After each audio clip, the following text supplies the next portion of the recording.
ang mga pinakamainit na balita ngayong tanghali. Mga anggulo ng kidnapping at hazing sa pagkamatay ng DLSU student na natagpuan sa Cavite, isinantabi ng PNP. Israel-Iran conflict, di dapat nakaapekto sa presyo ng langis, speculative lang ayon sa isang defense analyst. Manual recount sa pagkasenador, hiniling ng PDP laban sa Korte Suprema. Sa MBC TV correspondents, 21 anyos na babae, nagtangkang tumalon mula sa tore ng NGCP sa Balangapataan. Sa MBC TV Sports, Alex Ayala, umabante sa main draw ng 2025 Eastbourne Open. At sa Showbiz Spotted, Ronnie Liang, nagbabala laban sa AI video na ginagamit ang kanyang mukha at boses para makapanloko.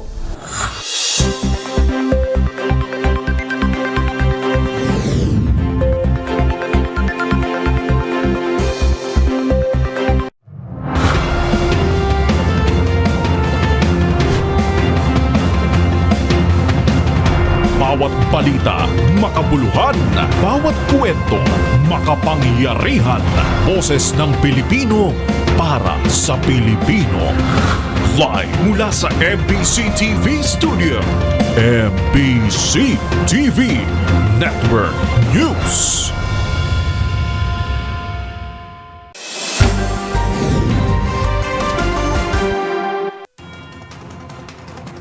Pilipinas, una sa ating mga balita. Hindi naniniwala ang PNP na may foul play na naganap sa likod ng pagkamatay ng 25 anyos na law student ng De La Salle University BGC na bangkay na ng natagpuan sa Naik, Cavite. Batay sa investigasyon ng NCRPO at Southern Police District, hindi ito nakikitang dinukot. Naritong report ni Edniel Parosa. Blanco pa rin ang pulisya sa pagkasawi ng 25 anyos na law student mula De La Salle University BGC na unang napaulat na nawawala sa Taguig bago natagpo ang bangkay sa Naik, Cavite. Ayon kasi kay Police Lieutenant Colonel Rusty Soriano, hepe ng pulis sa Naik, walang indikasyon ng foul play nang makita ang mga labi ni Anthony Granada. Hunyo 8 nang iulat ng pamilya na missing ang estudyante, pero nito lamang Sabado nakita ang kanyang katawan sa isang bakanting lote. Katabi nito ang isang bote ng umano'y panlinis ng banyo, habang buo naman ang mga gamit ng biktima. Bago ito, inulat sa D0H News na walang senyalis na dinukot si Granada na nakita pang sumakay ng TNVS patungo sa Naik batay sa report ng NCRPO at Southern Police District. Makikita sa backtracking ng CCTV na naglakad pa ito sa direksyon ng isang resort na parehong gabi kung kailan siya nai-report na nawawala. Paglalarawan ng pulisya, nasa advanced state of decomposition na ang mga labi ng kanilang madiskubre nitong Hunyo 21. Isinailalim naman sa autopsy at DNA testing ang bangkay sa Imperial Funeral Homes sa 13 Martires. Para sa MBC TV Network News, ito si Edniel Parosa ng D0H. Una sa Pilipinas, una sa Pilipino.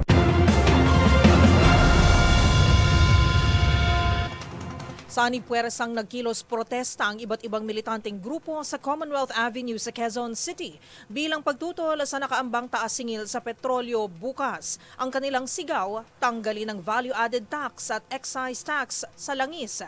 Magbabalita si Val Gonzalez. Isang kilos protestang isinagawa ng iba't ibang mga militanteng grupo sa sangay ng isang gasolinahan sa Philcoa Commonwealth Avenue, Quezon City. Ito ay upang tutulan ang walang humpay na pagtataas sa presyo ng petrolyo gaya ng nakaambang big-time price hike sa araw ng bukas. Giit ng grupo ang tuluyang pagtanggal ng gobyerno sa value-added tax o VAT at excise tax sa mga produktong petrolyo sa bansa. Sabi ng mga tagapagsalita ng grupong Bayan Muna, Piston, Anak Pawis at iba pang mga grupo, dapat ay kumilos ng administrasyon ni Pangulong Ferdinand Bongbong Marcos Jr. upang tugunan ang problema sa mataas na presyo ng langis. Kailangan nila ng agarang aksyon upang maibigay ang tunay na ginhawa sa mga mamamayan na patuloy na naghihirap dahil sa mataas na gastusin. Nananawagan din ang mga ito sa Kongreso na bigyang prioridad ang mga panukalang batas na naglalayong mabawasan ang presyo ng langis. Kabilang nila sa mga ito ang pagtanggal sa excise tax at VAT sa mga produktong petrolyo. Ngayon na rin anilang panahon para basura ang anila ay pahirap na dulot ng oil deregulation law. Ang protesta ay sinagawa kasabay ng nakatakdang pagtaas ng presyo ng langis bukas dahil sa nangyayaring gyera sa pagitan ng Israel at Iran sa gitnang silangan. Para sa MBC TV Network News, ako si Val Gonzalez, DZRH, una sa Pilipinas, una sa Pilipino.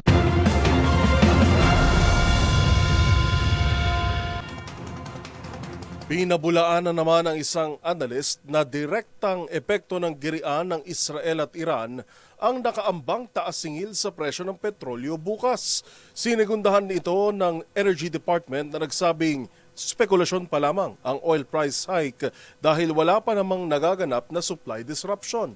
Ang balitang yan tinutukan ni Dustin Bayog. Isang spekulasyon lamang ang nakaambang taas presyo ng langis sa bansa, bunsod na nagpapatuloy na gulo sa bansang Iran at Israel. Ito ang sinabi ng isang defense analyst at profesor na si Dr. Renato De Castro sa panayam nito sa DZRH. Aniya, speculative lamang labis na taas singil, lalo na inaasahan na paggalaw sa presyo nito sa tuwing may nangyayaring kaguluhan. Hindi yung pagtaas ng oil actually speculative eh. Kasi hindi pa naman tinatamaan talaga yung mga, hindi naman tumitira yung mga Houthis sa Red Sea para tirahin yung mga tankers dyan, no? Tsaka of course yung oil naman ng Iran, matagal na naka-embargo yan eh. Pumapasok na lang yan sa black market eh. Madami pang actually supply ng oil, speculative lang. Dagdag niya na maaari pa rin ito mapigilan kung pipili ng Iran na makipagnegosyasyon sa Israel para hindi na mas lumala ang sitwasyon. So, ayan, mga knee-jerk reaction yan ng mga speculators every time na nagkakaroon ng gulo sa Middle East. I hope na let's cross our fingers na hindi na mag-escalate yung gulo sa Middle East. Matatanda noong nakarang linggo, nag-abiso ang Department of Energy o DOE sa nakambang halos 5 pisong taas presyo sa singil ng gasolina, diesel at kerosene. Sa panayam naman sa DZRH, the Assistant Director Rodela Romero ng DOE, nagpapatuloy ang kanilang monitoring at sinisiguro na may sapat na supply ng langis ang bansa. Dagdag dito na speculation pa rin na magiging taas presyo, lalo wala pang supply disruption sa merkado. Yung impact nito, talagang ang pagyayari po yung speculation pa lang. Wala pang supply disruption talaga na nangyayari sa international oil market. Gayon pa man, nakahanda po tayo na siguraduhin natin na itong mga oil companies natin may talagang impact ng petroleum products. Nakahanda rin sila na makipagpulong sa mga kumpanya at pakiusapan na gawing standard ng pagpapatupad o idahan-dahan ng pagtaas ng presyo para hindi agad masakit sa bulsa ng mga motorista. Paniniyak naman ni Romero na mananatiling sapat ang supply ng langis sa bansa. Nag-inspect na sa depot sa Manila nun po. Ang nakita po nila, yung gasoline po, meron po tayong 28 days supply. Ang diesel po around 26. Ang kerosene po 102. Na beyond dun sa nire-require po natin talaga sa mga oil company. Tapos sa mga oil companies naman po, sabi ko nga po sa international oil market, wala pa naman pong supply disruption. Walang pangyayari na talagang na hindi nakarating yung mga in-order nilang supply. Samantala, inununsyo naman kahapon ng Department of Transportation o DOTR na nag-aanda na ito ng guidelines sa pagpapatupad ng fuel subsidy sa mga maapektuhan ng taas presyo na pinaglaanan ng higit 2 bilyong piso. Para sa MBC TV Network News, ito si Dustin Bayog ng DZRH TV. Una sa Pilipinas, una sa Pilipino.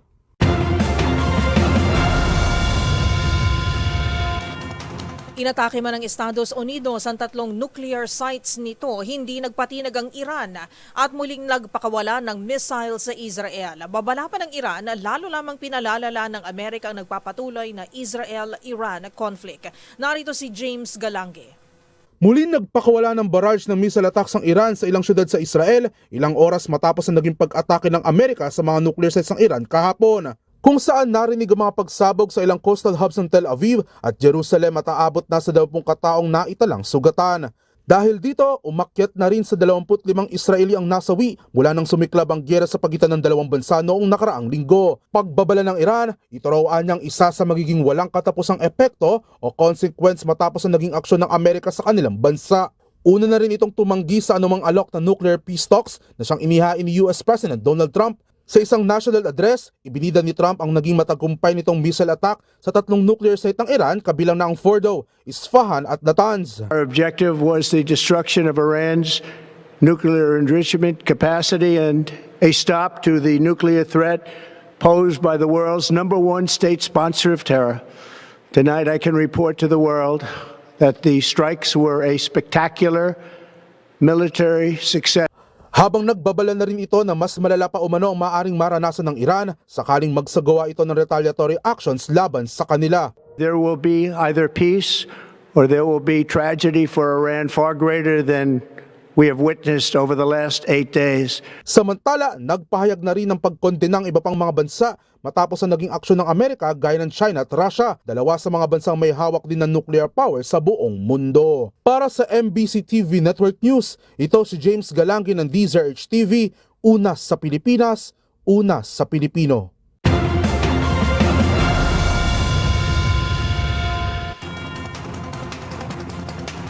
Sa iba pang mga balita, dumulog na sa Korte Suprema ang Partido Demokratiko Pilipino Lakas ng Bayan o PDP Laban para sa ipetisyon ang manual recount ng mga boto sa pagkasenador sa nagdaang desisyon 2025 o midterm elections.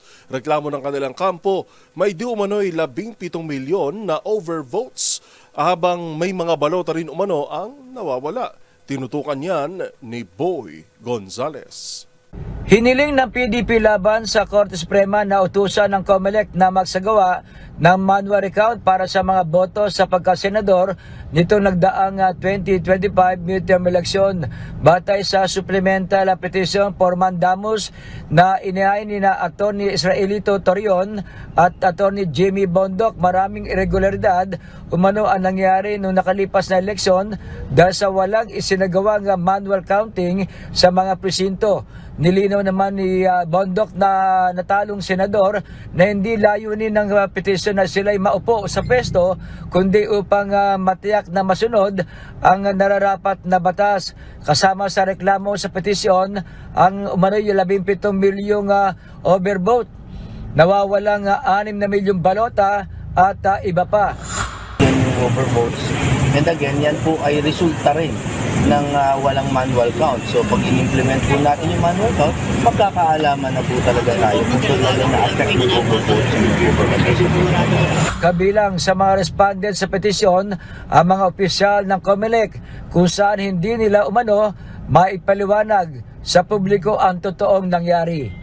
Para sa MBC TV Network News, ito si Boy Gonzales, una sa Pilipinas, una sa Pilipino.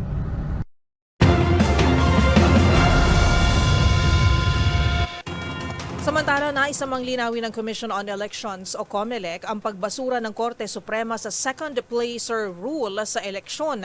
Sa ilalim nito, ang ikalawang kandidato na may pinakamataas na boto ang siyang dapat papalit at mauupo sa pwesto. Pakinggan ang report ni Kyle Bulyas. Magsusumite ng mosyon ng Commission on Elections sa Korte Suprema para linawin ang naging pagbasura sa second placer rule. Batay sa pinakahuling ruling na inilabas ng Korte, tanging ang rules of succession na lamang ang susundin oras na madiskwalipika ang isang kandidatong nanalo sa halalan. Sa panayam ng DZRH News kay COMELEC Chairman Atty. George Garcia, ipinaliwanag nitong sa kasalukuyan ay nakadepende sa kasong kinakaharap ng isang kandidato ang magiging desisyon.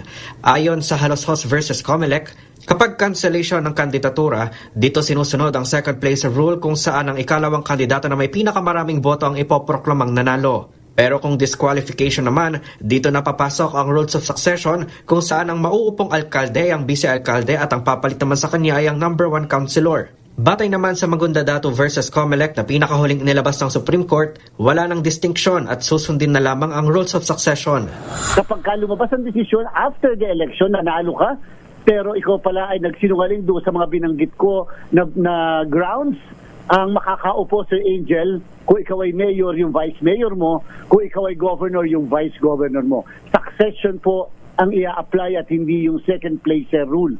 Ibig sabihin, ina-abandon po ng Korte Suprema yung dating desisyon sa Haloshos versus COMELEC na ang dapat nakakaupo ay yung second placer. Okay. Ayon kay Garcia, aplikable lang ito sa mga posisyong may succession at hindi sa congressional at senatorial seats. Ito anya ang tatalakayin ng COMELEC and Bank bago sila magsumite ng motion for reconsideration sa Korte Suprema.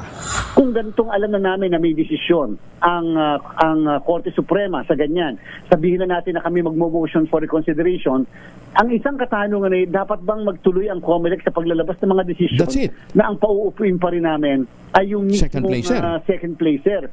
O ganong alam namin na may desisyon para namang in bad faith ang Commission ng Election.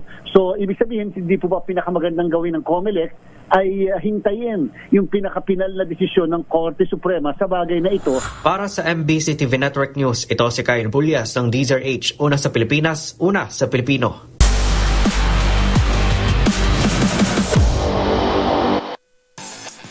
Sa mundo ng tennis, aabante ang Filipina tennis star na si Alex Ayala sa main draw ng 2025 Eastbourne Open. Yan ay makaraang matalo ang pambato mula Amerika sa qualifying round ng grass court tournament. Ang mga detalye sa report ni Matchpoint, Millie Borja.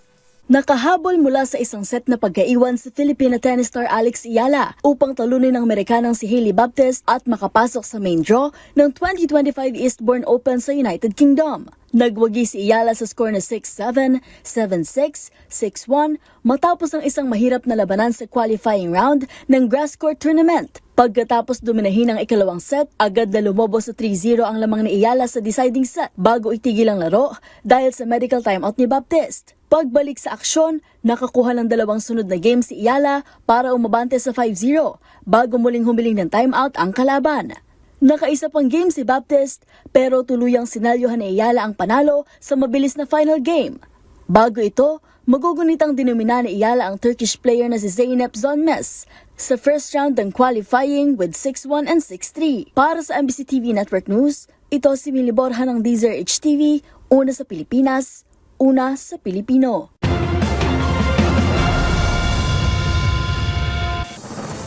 Narito ang mga balitang dapat ninyong abangan. Writ of summons ng impeachment court kay VP Sara sasagutin na kaya sa huling araw nito ngayon? Sa MBC TV Global, militanteng grupong ISIS hinihinalang pasimuno ng suicide bombing sa Syria. At sa Showbiz Spotted, Sam Milby sumailalim sa stem cell therapy para sa kanyang type 2 diabetes. Lahat na yan sa pagbabalik ng MBC TV Network News.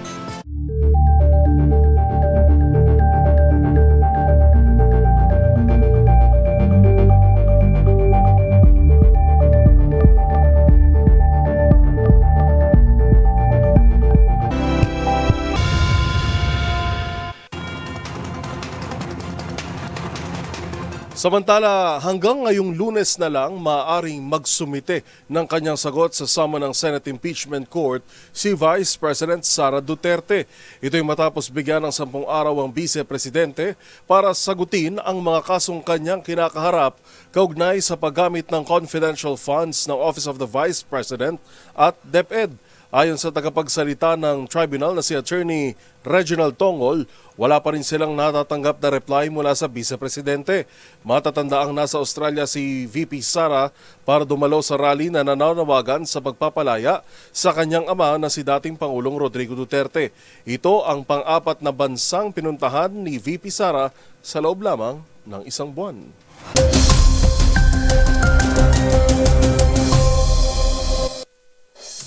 Sa muling paglakas ng hanging habagat, makakaranas ng maulap na kalangitan na may kalat-kalat na pag-ulan ang kanlurang bahagi ng Luzon at Mindanao. Magbaon ng payong at maging alerto sa biglaang pagbaha sa Calabarzon, Mimaropa, Socsargen, ilang bahagi ng Central Luzon, gayon din sa Bangsamoro at Davao. Lalo na rito sa Metro Manila, nakaranas ng kabi-kabilang pagbaha nitong Sabado. Batay sa latest satellite image ng Pag-asa, lumakas na bilang tropical storm ang isang low-pressure area na nasa higit 2,000 kilometers ang layo sa labas ng Philippine Area of Responsibility. Kumikilos ito pahilagang kanluran at posibleng hindi pumasok sa ating katubigan. Samantala, tinataya naman na magpapatuloy ang masungit na panahon dito sa Metro Manila hanggang sa Biyernes, epekto pa rin ng habagat. Planuhin po ang inyong mga lakad.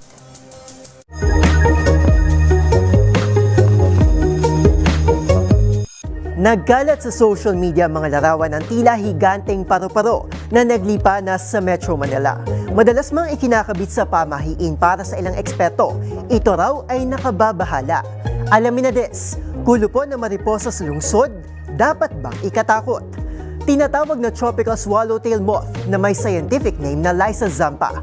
Ang mariposa na ito ay native sa Southeast Asia kabilang ang Pilipinas. Batay sa isang pag-aaral noong 2023, nagmamigrate ang mga insektong ito sa paghahanap ng host plant o pagkain sa gubat, epekto ng tagtuyot. At bilang likas sa mga mariposa ang maakit sa liwanag, posibleng ito ang dahilan sa kanilang paglipana.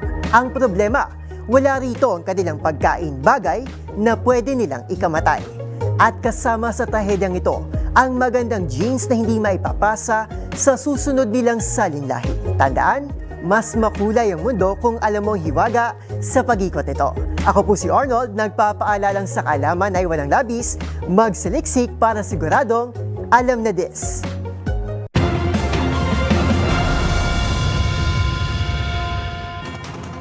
Samantala, kumbinsido si House Prosecution Member at Manila Representative Joel Chua na ang pagpapatawag ng Ombudsman kay Vice President Sara Duterte kaugnay ng questionabling pondo ng OVP at DepEd ay malinaw na ebidensya. Handa rin daw ang kanyang komite na makipagtulungan upang tiyakin ang patas na investigasyon. Narito ang ulat ni Milky Regunan. Hindi pangkaraniwan ang mabilis na aksyon ng Ombudsman sa mareklamo laban sa mga opisyal ng gobyerno. Ang kay Manila Representative Joel Chua, Chairman ng House Committee on Good Government and Public Accountability, patunay ito na nakakitaan ng malakas na ebidensya ang investigasyon ng komite laban kay Vice President Sara Duterte. Nilinaw din ni Chua na wala pang opisyal na reklamo ang naisampa kay VP Sara sa Ombudsman, maliban sa committee report ng komite na inaprobahan sa plenaryo ng Kamara. Sabi ni Chua, dahil pinagbasehan ng Ombudsman ang committee report, handaan niya ang kanyang komite na may pagtulungan para masiguro ng investigasyon ay patas base sa katotohanan para papanagutin ang Vice Presidente. Anya, formal na hihilingin ng komite na makapagsumite na ng tugon sa counter affidavits kung at kailan ito isusumite ng mga respondent. Sabi ni Chua, magiging daan ito para maisumite ng komite ang buong transcripts at upang maibidensyang binanggit sa committee report ng House Committee on Good Government and Public Accountability. Sa utos ng Ombudsman, pinagpapaliwanag si VP Sara sa kinikwestyong paggastos ito sa budget ng OVP at DepEd nang siya pa ang kalihim ng edukasyon. Para sa MBC TV Network News, ako si Milky Regunan, una sa Pilipinas, una sa Pilipino.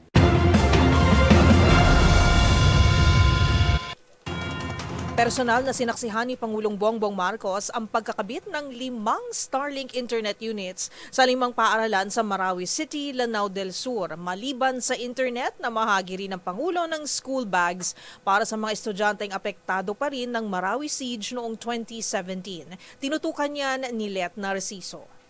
Binisita ni Pangulong Ferdinand Marcos Jr. ang ilang paaralan sa Marawi City, Lanao del Sur ngayong araw. Nag-inspeksyon ito sa temporary learning spaces sa barangay Sagonsongan para matiyak na patuloy na napagkakalooban ng suportang pang-edukasyon ang mga mag-aaral na naapektuhan ng Marawi Siege. Dito'y sinaksihan ng Pangulo ang pagkakabit ng internet. Kabilang ito sa 5 Starlink internet units na kanyang personal na donasyon sa 5 paaralan doon. Kabilang ang Bangon Elementary School, Bakarat National High School, Angoyaw National High School at Kabasaran Primary School. Namahagi rin si Pangulong Marcos ng school bags na may laman ng mga gamit sa lahat ng TLS enrollees.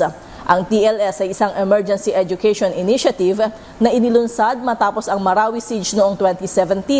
Sa ilalim nito, nagtayo ng mga tent at modular structures na nagsisilbing mga pansamantalang silid-aralan sa mga lugar na nawasak ang mga gusali ng paaralan para matiyak ang tuloy-tuloy na pag-aaral ng mga estudyante.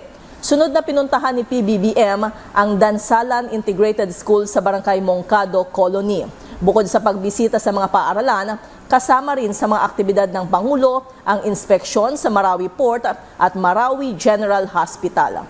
Para sa MBC TV Network News, ito si Let Narciso, una sa Pilipinas, una sa Pilipino.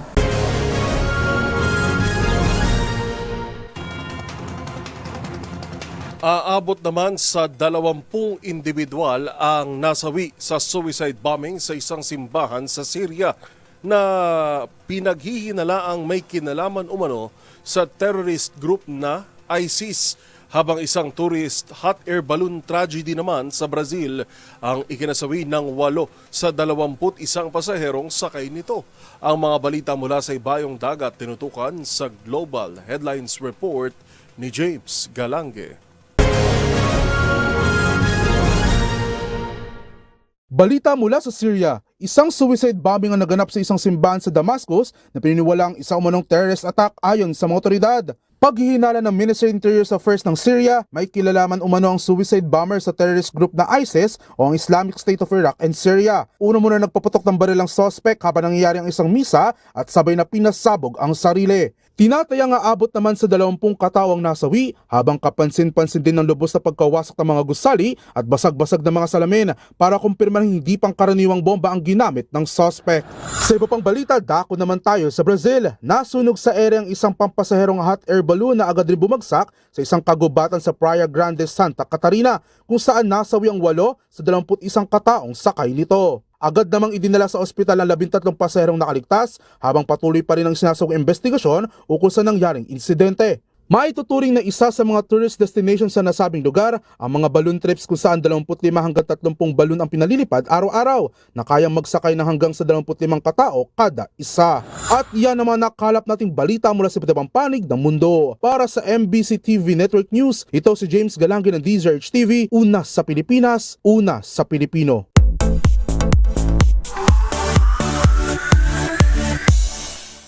Dalawang taon nang nakalipas mula nang ma-diagnose na may type 2 diabetes ang aktor na si Sam Milby. At kamakailan lang sumasailalim sa isang therapy si Sam para sa kinahaharap na karamdaman. Kung ano ito, alamin sa report ng ating showbiz angel. Nagbigay ng update ang aktor na si Sam Milby tungkol sa kanyang pakikipaglaban sa diabetes. Si Sam sumailalim sa kanyang first stem cell therapy. I've been diagnosed for 2 years now, and sadly, this year has been a bit rough for me. It's parang lumalala habang tumatagal. Bukod pa rito, makikitang nagpa-nutrition counseling din ang aktor. Makalipas ang ilang buwan, excited daw si Sam na may share sa followers ang resulta ng kanyang pagpapa-stem cell. Praying for you at good health naman ang ilan sa mga ipinabot na mensahe ng fans. Kung matatandaan, Hunyo noong nakaraang taon nang ibinahagi ni Sam na siya ay na-diagnose na may type 2 diabetes. Bagay na tila ay kinagulat ito gayong hindi nga raw siya sweet tooth o mahilig sa matamis. Bihira rin daw ito kumain ng junk food at wala rin daw sa kanilang lahi ang may diabetes. Kaya naman payo nito sa fans, huwag deadmahin ang naramdamang sintomas at regular na magpa-check up.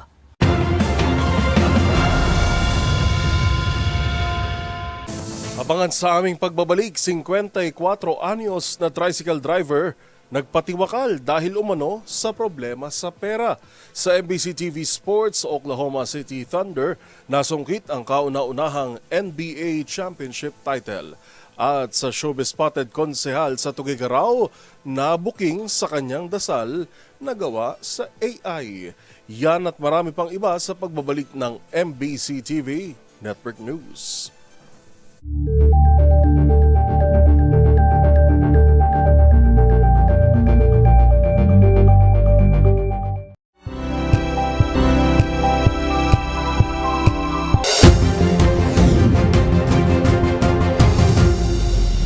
Sa kapapasok lamang na balita, oil companies pumayag na utay-utayin ang oil price hike.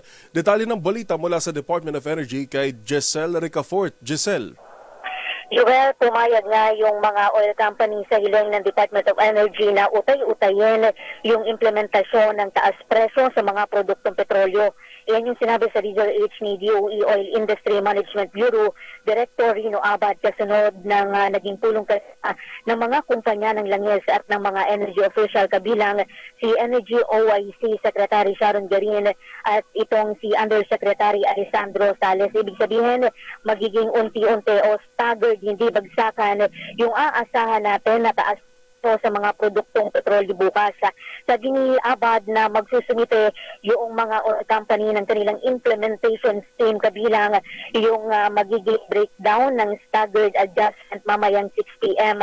Sinabi naman ni Garin na pagpapakita raw yung meeting ng kolektibong hangarin na balansehin yung economic realities ngayon at yung pangangailangang protektahan yung mga mamamayan laban sa biglaang pagtaas ng presyo sa gitna ngayon ng nagpapatuloy patuloy na sagupaan sa pagitan ng Israel at ng Iran. Makikipagtulong naman si Garing bukas sa mga opisyal ng Department of Transportation at Department of Agriculture upang talakayin yung agarang pagpapatupad ng subsidiya o yung fuel subsidy para sa mga tsuper ng pampublikong transportasyon at mga lokal na magsasaka sakaling lumagpas pa ng $80 kada bariles ang average na presyo ng krudong langisa. Ito si Giselle Ricaport para sa DZRH una sa Pilipinas, una sa Pilipino. Giselle, pahabol lang na tanong, ibig sabihin magkakaiba yung ipatutupad na price increase ng mga kumpanya ng langis? Naputol na ng linya ni Giselle pero yan ay ating i-follow up, may kaugnayan sa pagpayag ng mga kumpanya ng langis na pag-utay-utay sa oil price hike.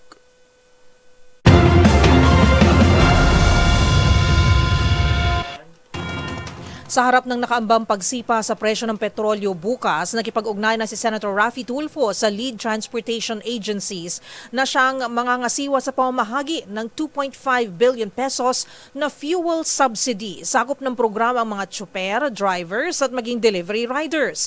Kung paano ito makukuha, alamin sa report ni Raymond Dadpaas. Pinatitiyak ni Senador Raffy Tulfo bilang chairman ng Senate Committee on Public Services sa Department of Transportation o DOTR at Land Transportation Franchising and Regulatory Board o LTFRB na tiyakin na walang delay sa pamamahagi ng fuel subsidy para sa Public Utility Vehicles o PUV drivers dahil sa nakaambang oil price hike. Sabi ni Tulfo, matapos i-anunsyo ni Pangulong Bongbong Marcos ang paglalabas ng fuel subsidy ay agad itong nakipag-ugnayan sa DOTR at sa LTFRB.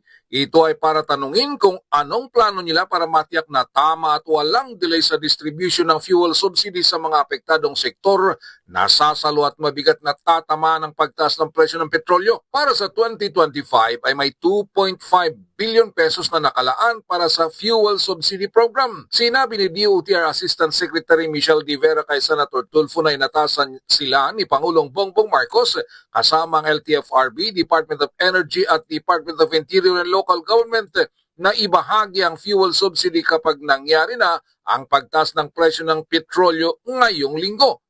Ang mga makikinabang sa fuel subsidy program ay mga modern PUV operators and drivers, traditional jeepney drivers, bus drivers, grab drivers, tricycle drivers at maging ng mga delivery rider. Para naman kay LTFRB Executive Director Leomer Bernabe, ang sistema ng kanilang pamamahagi ng fuel subsidy sa magitan ng kanilang talaan ng pantawid pasada cards, fuel cards, bank-to-bank transfer, pag-transfer sa e-wallet accounts at sakaling hindi available naman ang mga nasabing transfer methods, ang subsidy ay maaaring ipamahagi o maklaim sa over-the-counter sa mga ilang Land Bank of the Philippines servicing branches.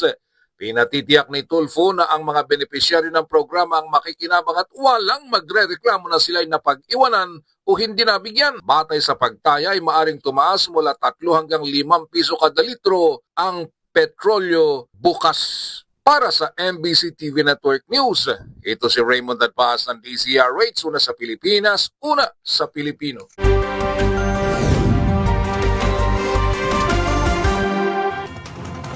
Sa iba pang balita, isang 21 anyos na babae ang nagtangkang tumalon mula sa tore ng National Grid Corporation of the Philippines o NGCP sa Bataan. Napagalaman din na hindi ito ang unang beses na umakyat ang dalaga sa tore. Yan at iba pang mga rumarapidong balita mula sa probinsya, hatid ng iba't ibang istasyon sa ilalim ng MBC Media Group.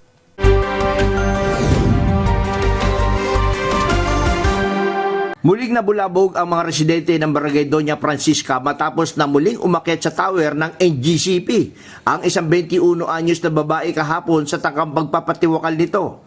Bandang alas 12 ng tanghali nang makatanggap ng tawag ang Balanga City PNP, City Marshal at Rescue Team hinggil sa insidente. Agad silang rumesponde sa lugar at naghanda ng mga safety equipment kabilang na ang malaking rescue airbag sa ilalim ng tower bilang paghanda kung sakaling tumalon o mahulog ang babae ayon sa mga otoridad.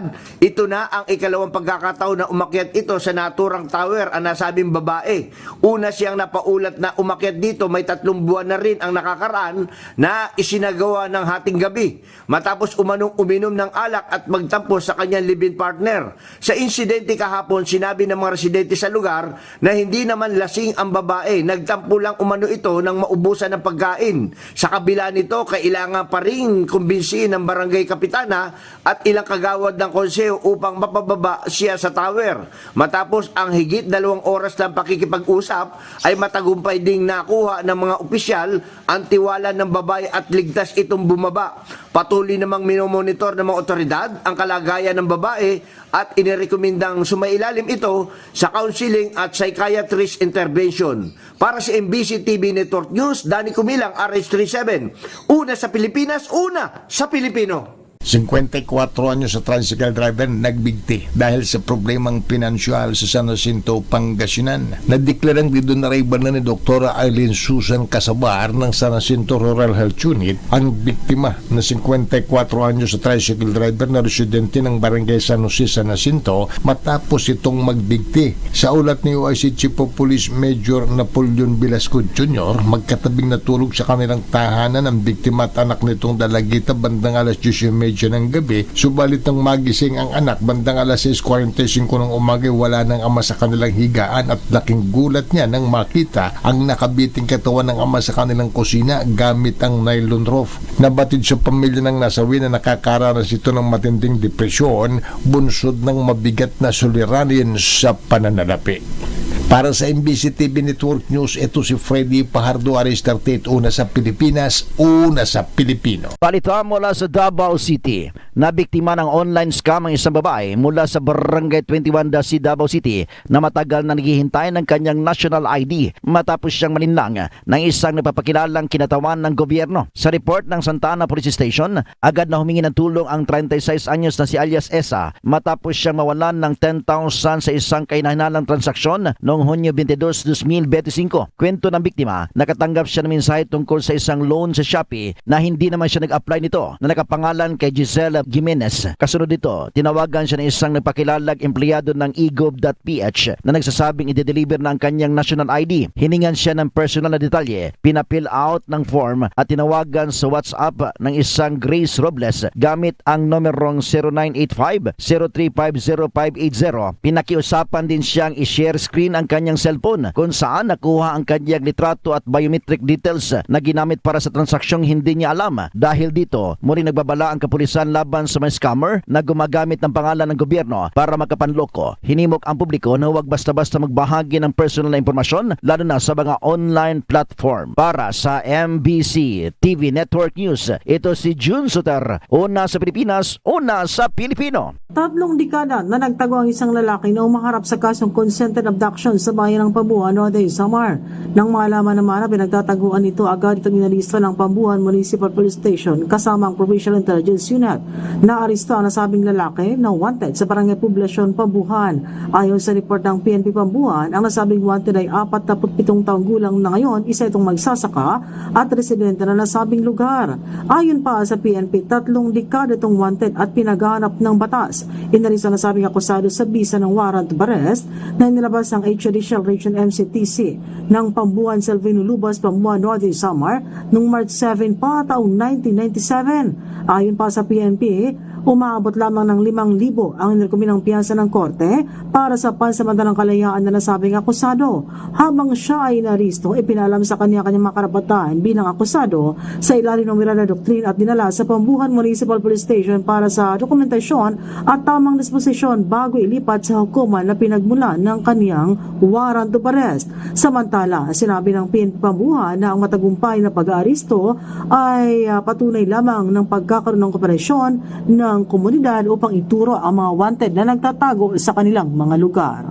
Mula sa MBC Network News, RH34 Shane Galit Bantayan ng DZRH, una sa Pilipinas, una sa Pilipino.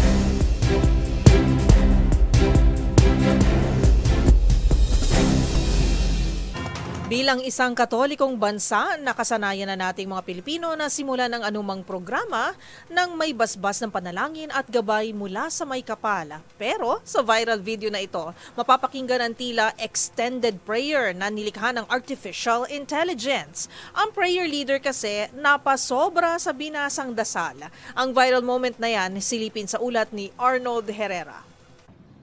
Feel free to modify this prayer or tailor it to your specific needs and benefits. Halos mawindang ang mga kalahok sa pulong na ito sa linyang ito na binasa ni Tuguegarao City Councilor Grace Arago sa 9th City Council Regular Session noong June 17. Ang linya kasing ito, bahagi pala ng isang dasal na generate gamit ang artificial intelligence. May we also pray. Feel free to modify this prayer or tailor it to your specific needs and benefits. Sa unang bahagi ng video, tila damang-dama pa ang lalim ng dasal. May your divine light shine upon us, guiding us in our endeavors and filling and filling our hearts with hope and inspiration. Nang biglang, feel free to modify this prayer or tailor it to your specific needs and benefits. This we ask in Jesus' name. Hindi sinasadyang mabasa ni Arago ang footnote ng AI application na nag-generate ng dasal. Maski siya ay tila naguluhan din sa kanyang binabasa, kaya pasimple na lamang nitong tinapos ang dasal na para bang walang nangyari. Ang mga netizen tuloy, hindi napigilang maglabas ng kani-kanilang hirit sa social media. Banat ng netizen na si Ernest, tila humingi raw ng tulong ang konsehal sa ChatGPT, ang patron saint ng surprise recitation.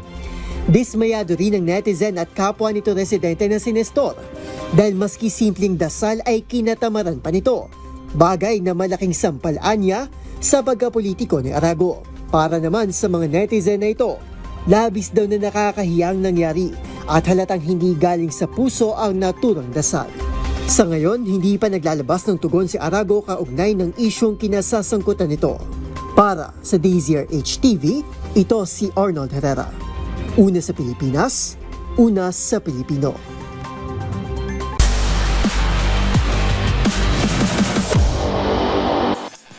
Sa mundo ng basketball, isang makasaysayang araw para sa Oklahoma City Thunder matapos itong makuha ang kauna-unahang NBA Championship title.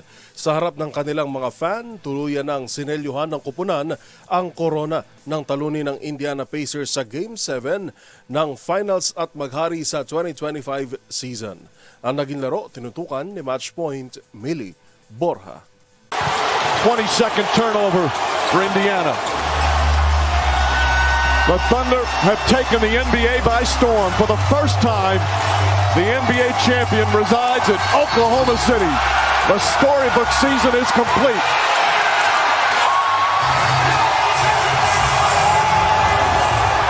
The Oklahoma City Thunder are the 2024-2025 NBA champions. Gumawa ng kasaysayan ng Oklahoma City Thunder matapos masungkit ang kauna-unahan nitong NBA championship title. Tinalo ng Thunder ang Indiana Pacers sa Game 7 with 103-91 sa kanilang home court nitong Lunes ng umaga. Pinangunahan ni Most Valuable Player Shai Gilgeous-Alexander ang Thunder sa kanyang 29 points and 12 assists sa loob ng 40 minutes. Nagdagdag naman si Jalen Williams ng 20 points, habang nag-ambag si Chet Holmgren ng 18 points, 8 rebounds at 5 blocks. Ito na ang kauna-unahang NBA championship ng prangkisa mula noong lumipat ito sa Oklahoma City noong 2008. At ang ikalawa naman sa kabuuan mula nang magkampiyon sila bilang Seattle Supersonics noong 1979. Tinapos ng Thunder ang kampyonato sa pamamagitan ng makasaysayang season kung saan nagrehistro sila ng 68 wins sa regular season at nagtala ng bagong league record para sa average scoring margin. Samantala, naiwan naman ng Pacers sa mabigat na pagkatalo matapos mawala ang all-star point guard nito na si Tyrese Haliburton na nasugatan sa unang quarter dahil sa pagkadulas sa court. Hindi na ito nakabalik sa laro dahil sa right lower leg injury. At sa kabila ng pagkawala ni Haliburton, Nakasabay pa rin ang Pacers at lumamang pa ng 1 puntos sa halftime at 48-47. Subalit sa kalahati ng third quarter, lumobo ang lamang ng Thunder matapos ang sunod-sunod na opensiba na sinimula ng 3 ni Carson Willis. Tinapos ng Oklahoma City ang third period sa 81-68 at hindi na pinakawalan ang lamang hanggang sa dulo. Ang Thunder na ang ikasyam na prangkisa na nagkampiyon sa ilalim ng 12th season ni NBA Commissioner Adam Silver. At yun ang mga latest updates sa mundo ng sports. Para sa MBC TV Network News, ito si Mili Borja ng DZRH TV, una sa Pilipinas, una sa Pilipino.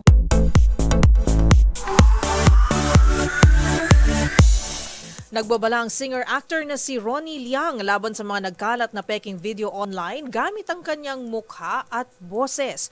Dito, pinapakinabangan ng mga scammer ang video para makipahingi ng pera o manligaw ng mga kababaihan sa online world.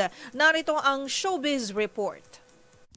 Sa unang tingin, aakalain mo ngang singer na si Ronnie Liang ang nagsasalita sa video. I gotta say, I don't usually do private messages or video calls, but there's something about you. You're a really special person, Sally. I can tell you've got a heart of gold and you genuinely care about people.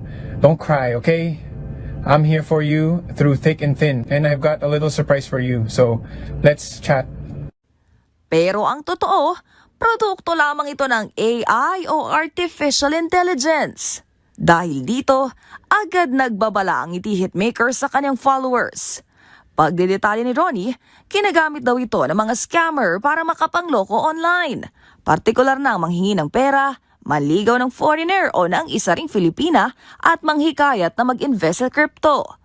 Sa huli, muli ito nagpaalala na huwag paniwalaan ang mga kumakalat na video gamit ang kanyang mukha at boses para makapang-scam.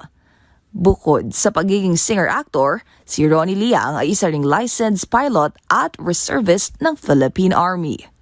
Para sa DZRH TV, ito po ng Showbiz Angel, una sa Pilipinas, una sa Pilipino.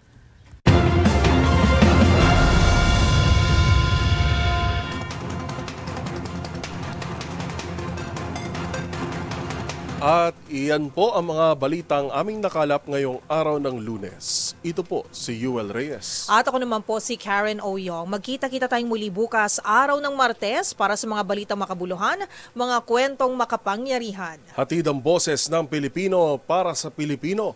Ito ang MBC TV Network News. Una sa Pilipinas, una sa Pilipino.